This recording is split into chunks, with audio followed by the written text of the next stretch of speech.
Hello everyone.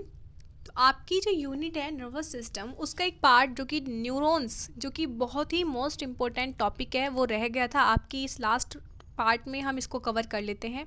बहुत ही ध्यान से पढ़ना, मैंने इसके लिए अलग से पार्ट इसलिए बनाया ताकि आप इसको अच्छे से पढ़ पाओ, क्योंकि ये 5 नंबर में भी आ सकता है।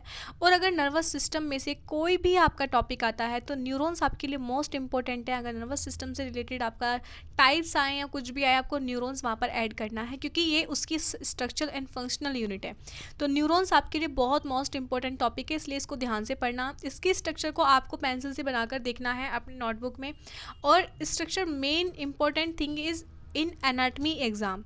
फिजियोलॉजी में आपको स्ट्रक्चर नहीं बनानी है, वहाँ पर सिर्फ आपको थ्योरी ऐड करनी है। तो आप ज़रा ध्यान से देखना स्ट्रक्चर क्या होती है न्यूरॉन्स की।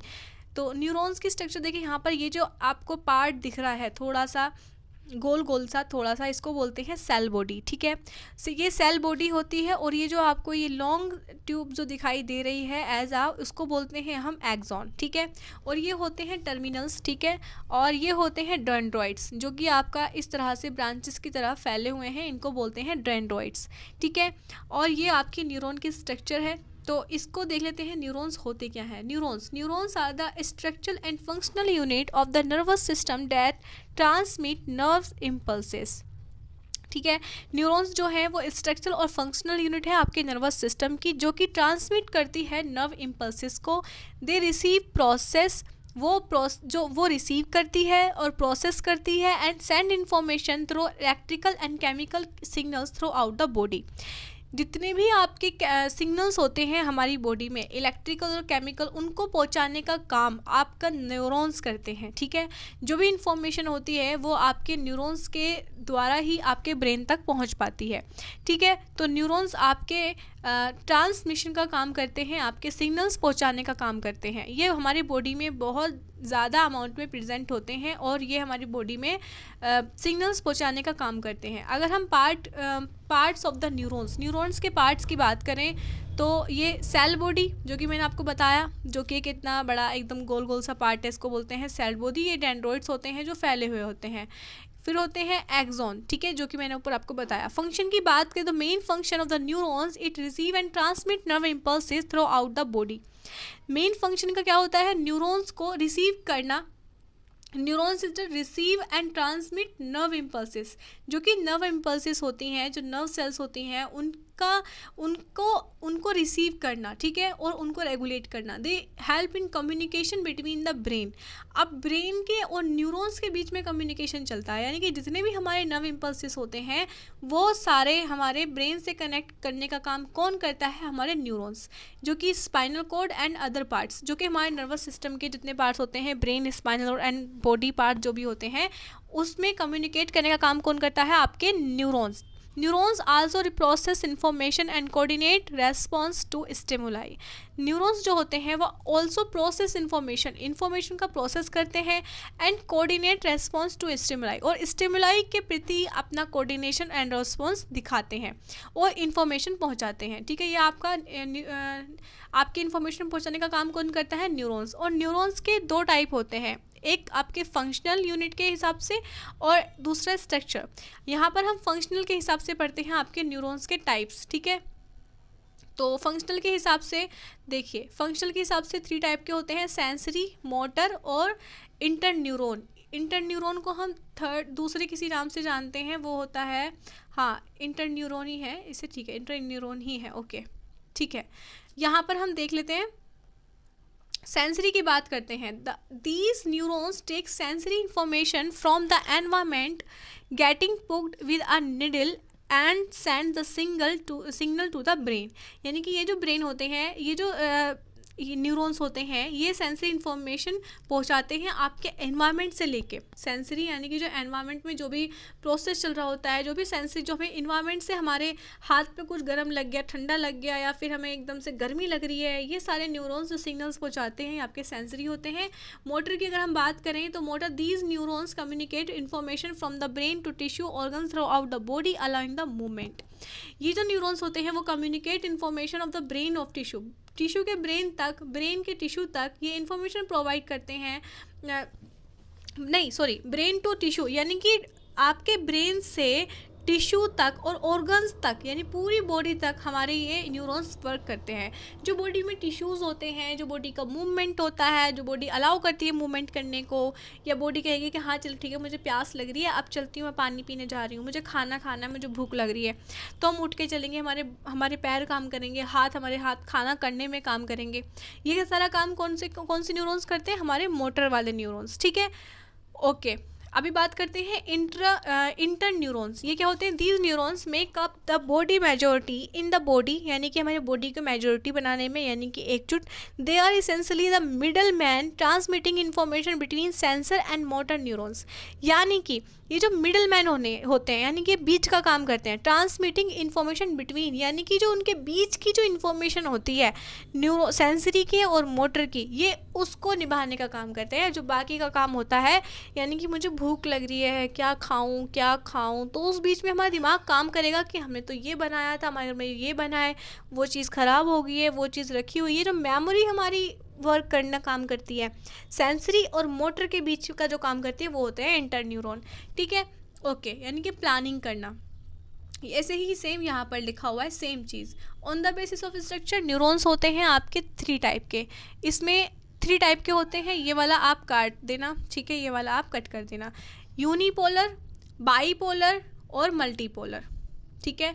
तो यूनिपोलर में क्या है? यूनिपोलर में जो सेल बॉडी है वो उसके पीछे, सेल बॉडी के पीछे एक ही आपकी माइलिन शीथ रहेगी, एक ही आपकी एक्सोन रहेगा, ये वाला, ये है आपकी यूनिपोलर, ठीक है। और बाईपोलर में आपका यानी कि दोनों तरफ, ठीक है, यानी कि आपकी सेल बॉडी है और दोनों तरफ आपके इम्पल्सेस हैं। ओके, मल्टीपोलर में क्या होगा, इनके बारे में हम पढ़ लेते हैं। मल्टीपोलर न्यूरॉन्स के बारे में पढ़ते हैं। These have 1 axon and many dendroids, यानी कि इसमें एक्सोन तो एक ही होगा मल्टीपोलर न्यूरॉन्स में, जैसा कि यहाँ पर शो हो रहा है, ठीक है, लेकिन जो डेंड्रॉइड्स होंगे वो ज़्यादा होंगे, डेंड्रॉइड्स की क्वांटिटी ज़्यादा होगी। They are the most common type of neurons and are found in the brain and spinal cord. सबसे ज़्यादा जो पाया जाता है वो मल्टीपोलर आपका जो है पाया जाता है न्यूरॉन्स जो आपके नॉर्मली हमारे बॉडी में पाए जाते हैं ज़्यादा अमाउंट में, वो होते हैं आपके मल्टीपोलर, यानी कि डेंड्रॉइड्स की जो संख्या है वो ज़्यादा होती है और एक एक्सोन होता है। ये आपका नॉर्मल वाला आपका न्यूरॉन है जिसकी स्ट्रक्चर मैंने आपको ऊपर दिखाई थी, ये एक्सोन है और ये डेंड्रॉइड्स हैं, ठीक है। और इधर भी डेंड्रॉइड्स जो कि इम्पल्सेस का काम करते हैं, ठीक है। अब बात करते हैं बाईपोलर न्यूरॉन्स की। जैसे कि बाईपोलर मैंने आपको बताया ये वाला, जिसमें आपकी इधर डेंड्रॉइड्स और इधर आपका सेंसरी रिसेप्टर्स। तो आपके बाईपोलर में they have 1 axon and 1 dendroids. They are mainly found in the sensory organs like the eyes, nose and ears, ठीक है। बाईपोलर न्यूरॉन्स जो होते हैं इसमें एक एक्सोन होता है और एक ही डेंड्रॉइड्स होता है, और ये सेंसरी रिसेप्टर्स को रेगुलेट करने का काम करते हैं, जैसे कि आपके आईज, नोज एंड ईयर्स, ठीक है, जो आपके सेंसरी जो आपके ऑर्गन्स होते हैं, ओके, उनको रेगुलेट करने का। यूनिपोलर की बात करते हैं तो इसमें यूनिपोलर में these have a single process that divided into 2 branches. अब इसमें आपका जो आपकी सेल बॉडी है वो तो आपकी एक है, ठीक है, जो आपकी ये है आपकी सेल बॉडी वो तो एक है, लेकिन ये जो है ब्रांचेस, ये 2 ब्रांचेस में डिवाइडेड है। They are mainly involve the carrying sensory impulses to the central nervous system, यानी कि ये सेंसरी इम्पल्सिस को सेंट्रल नर्वस तक ले जाने का काम करते हैं। अब बात करते हैं रिफ्लेक्स एक्शन की। ये आपका अलग टॉपिक आ गया, न्यूरॉन्स आपका ख़त्म हो चुके हैं। रिफ्लेक्स एक्शन क्या होता है? ये बहुत मोस्ट इंपॉर्टेंट है, ये आपका 2 नंबर में एग्जाम में पूछा जा सकता है, स्किप मत करना। Reflex action is a rapid automatic and involuntary response to a stimulus without conscious control. Reflex action एक रैपिड और ऑटोमेटिक इन्वॉलंटरी रेस्पॉन्स होता है, यानी कि रिफ्लेक्स करना, किसी भी चीज़ के अगेंस्ट एकदम से काम करना, रेस्पॉन्स करना, इनवॉलंटरी यानी कि ना चाहते हुए भी, ऑटोमेटिक यानी कि खुद से, और रैपिड यानी कि तेज़ी से, ठीक है, विदाउट एनी कॉन्शियस कंट्रोल यानी कि बिना किसी कंट्रोल के। It is controlled by the spinal cord through a reflex arc which help a quick protection of the body from harm, यानी कि जब हमारी बॉडी किसी भी हार्म, पता है कि हाँ पे हमें चोट लगने वाली है, हम गिरने वाले हैं, हमारे हाथ जलने वाला है, तब हमारी स्पाइनल कॉर्ड है वो इस रिफ्लेक्स आर्क के थ्रू हमारी कंट्रोल करती है हमारी बॉडी को। Examples include withdrawing the hand with a hot object और ब्लिंकिंग ऑफ द आइज, ठीक है। ब्लिंकिंग ऑफ द आइज यानी कि हमारी बॉडी का रिफ्लेक्स एक्शन, यानी कि बहुत तेज शोर हो रहा है, कुछ गिरा, किसी की आवाज़ आई, हमारी जो आंखें एकदम पलक झपकती हैं बिना किसी देरी के यानी कि रैपिड, ऑटोमेटिक यानी कि हमने चाहा ही नहीं है, इनवॉलेंट्री, ठीक है। तो ये सारा क्या होता है, रिफ्लेक्स एक्शन होता है। और विड्रॉइंग हैंड यानी कि अपना हाथ किसी भी गर्म चीज़ से एकदम से हटा लेना बिना चाहते हुए, तेज़ी से, ऑटोमेटिक, खुद से खुद हो जाता है वो चीज़ें। जैसे कि यहाँ पर है आपका रिफ्लेक्स एक्शन, ठीक है। जैसे कि withdrawal of hand from a hot, ठीक है, ये किसी भी हाथ से, हमारा हाथ जलने वाला है, गर्म चीज़ एकदम से हम हटा लेंगे। यहाँ पर आपका सेंसरी न्यूरॉन्स है और ये आपका मसल्स हैं, कॉन्ट्रैक्शन और विड्रॉन, यानी कि एक न्यूरॉन्स तो आपका यहाँ पर आपका मोटर फंक्शन के लिए काम कर रहा है, एक आपका सेंसरी सिस्टम के लिए। न्यूरॉन्स ही तो हैं जो आपके ब्रेन तक फंक्शन पहुँचा रही हैं। तो सेंसरी न्यूरॉन्स और मोटर न्यूरॉन्स दोनों मिलकर काम करेंगे और ब्रेन तक आपका मैसेज पहुँचाएंगे, और उससे मैसेज पहुँचाने से पहले एकदम से हम हाथ पहुँचा लेंगे। इतना तेज़ी, इतना रैपिड होता है ना वो, कि हम सोच समझ भी नहीं पाते। इंट्रा न्यूरॉन, और जिसके न्यूरॉन डिफेक्ट हो जाते हैं, इफेक्टिव हो जाते हैं, तो वहाँ हम इन सब चीज़ों का हमें पता नहीं चलता है। ये हमारा स्पाइनल कोड है। स्पाइनल कोड के अंदर जो हमारी स्पाइनल नर्व्स प्रेजेंट होते हैं, क्रेनियल नर्व प्रेजेंट होते हैं, ये सारे काम ये करती हैं, ठीक है। मैंने ऊपर आपको सारे peripheral nervous system, central nervous system और आपके ब्रेन, स्पाइनल कोड सभी कुछ बता दिया है। ये ब्रेन था, स्पाइनल कोड भी मैंने अच्छे से बताई थी, ब्रेन स्टीम का पार्ट है। स्पाइनल कोड में कितनी कोड्स होती हैं, ठीक है, और ये क्रेनियल नर्व्स होती हैं, स्पाइनल नर्व्स कितनी होती हैं, सारा कुछ मैंने बता दिया है। ऊपर जाके बाकी के पार्ट्स आप देख सकते हैं। आपकी पूरी यूनिट कंप्लीट हो चुकी है। वीडियो को लाइक करना, चैनल को सब्सक्राइब करना, बिना सब्सक्राइब किए बिना मत जाना, क्योंकि बहुत गर्मी में बैठकर मैं यहाँ पर वीडियो बना रही हूँ। अगर आपको वीडियो पसंद आया हो और हेल्पफुल हो तो प्लीज़ एक प्यारा सा कॉमेंट ज़रूर करना। थैंक यू सो मच, मिलते हैं मेरी नेक्स्ट वीडियो में।